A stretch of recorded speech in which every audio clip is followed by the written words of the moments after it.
चोरी होईगला गौतम बुद्धंक दांत। London museum रु कलाकृति चोरी भारतरू नहीं निज देश रे रखिथिले सरकार।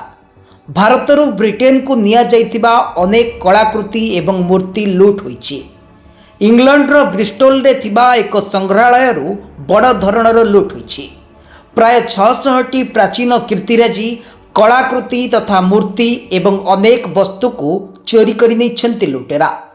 तेबे ए समस्त कलाकृति इंग्रेज अमल रे भारतरू ईस्ट इंडिया कंपनी ब्रिटेन को नहीं जाइथिला।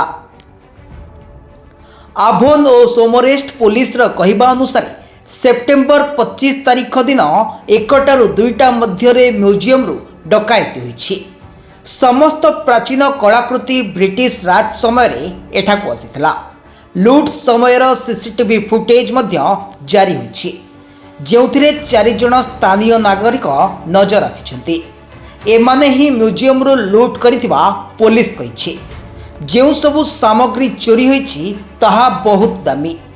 ଲୁଟେରାଙ୍କ ସନ୍ଧାନ ଆରମ୍ଭ ହୋଇଛି। ସ୍ଥାନୀୟ ଲୋକଙ୍କୁ ସିସିଟିଭି ଫୁଟେଜ ଦେଖାଯାଇ ତଥ୍ୟ ଯୋଗାଡ଼ ଚାଲିଥିବା ପୋଲିସ କହିଛି। ପିଟିଆଇର ରିପୋର୍ଟ ଅନୁସାରେ ଚୋରି ହୋଇଥିବା ସାମଗ୍ରୀ ମଧ୍ୟରେ ଗୌତମ ବୁଦ୍ଧଙ୍କ ଦାନ୍ତ ରହିଛି। एहासह जड़े ब्रिटिश अधिकारी बेल्ट मध्य चोरी होईछि। जहाँ सबु चोरी होईछि ताहा देश पई एक अपूरणीय क्षति।